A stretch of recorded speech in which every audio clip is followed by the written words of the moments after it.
கான்செப்டை நம்புறது. ஒரு புதுசா ஒரு கான்செப்ட் வருதுன்னா, இதுக்கு முன்னாடி வந்து அது ஒர்க் ஆயிருக்கா? இல்லையா? அப்படின்றது ரொம்ப முக்கியமானது.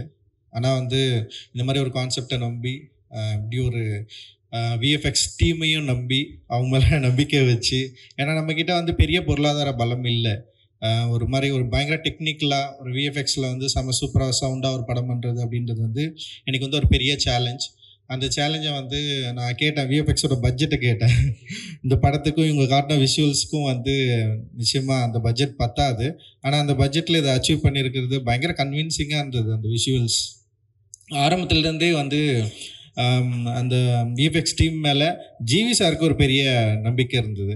அவர் தொடர்ந்து அதை பற்றி பேசிட்டே இருந்தார். அண்ட் இந்த டீம் மேலே, குறிப்பாக டிரெக்டர் மேலே, அண்ட் வந்து இங்கே இருக்கிற எல்லாரும் அந்த டெக்னீஷியன்ஸ் மேலே, இங்கே பேசின எல்லார் மேலேயும் வந்து அவர் தொடர்ந்து பயங்கர நம்பிக்கை வச்சுட்டு இருந்தார். அண்ட் இந்த படம் என்னன்னா, அவர் வந்து வேற எந்த படத்தை பற்றி பேசினாலும் வந்து கிங்ஸ்டனை பற்றி பேசுவார். அதோட போஸ்டரை காட்டுவார்.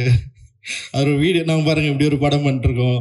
ரொம்ப நாளா ரொம்ப நாளா அதை விற்கிறதுக்கு வந்து ட்ரை பண்ணிட்டே இருக்காரு.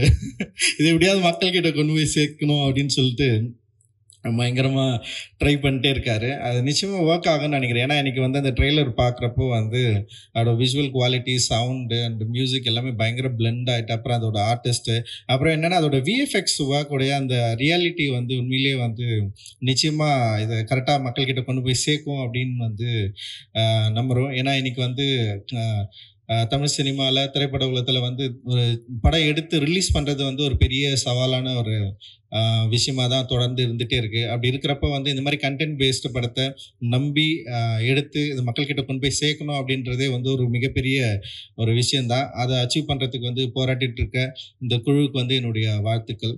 அண்ட் வந்து ஜிவி சார் வந்து நான் வந்து ஃபஸ்ட்டு வந்து வெற்றிமாறன் சார் படம் பண்ணிருக்கிறப்பவே வந்து நான் யோசிப்பேன், எப்படி இவர் வந்து இவர் கூட சேர்ந்து ஒர்க் பண்ணுறாரு, என்ன விஷயம் இருக்குது அப்படின்னு சொல்லிட்டு நான் வந்து யோசிப்பேன்.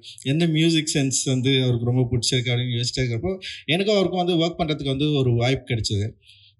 ஜிவி நம்மளை பேச விட மாட்டார். நம்ம பேசுறதுக்கு முன்னாடியே அவர் ஒரு இமேஜினேஷனில் வந்து போயிடுவார். இப்படி தானே சார் வேணும் அப்படின்னு கேட்பார். அண்ட் வந்து எனக்கு ரொம்ப ஆச்சரியமாக இருந்தது. எனக்கு வந்து கதை சொல்கிறதே சரியாக வராது. அப்புறம் வந்து சிச்சுவேஷனும் இன்னும் பயங்கரமாக சொல்லுவேன் நான். அப்புறம் வார்த்தைகளும் எனக்கு வந்து இந்த மாதிரி ஒரு வார்த்தைகள் எழுதியும் வந்து சொல்ல வராது. ஆனால் அந்த சொல்கிற அந்த வார்த்தைகள் அற்ற ஒரு இடைவெளியை சரியாக புரிஞ்சுக்கிற ஒரு டெக்னீஷியனாக நான் வந்து ஜிவியை பார்க்குறேன். உண்மையிலேயே வந்து அது ரொம்ப முக்கியமானதாக, என்ன மாதிரி கிரியேட்டர்ஸ்க்கு வந்து ரொம்ப முக்கியமானதாக நான் வந்து பார்க்குறேன். ஏன்னா வந்து சில விஷயங்களை நம்மளால் சொல்லி புரி வைக்கவே முடியாது.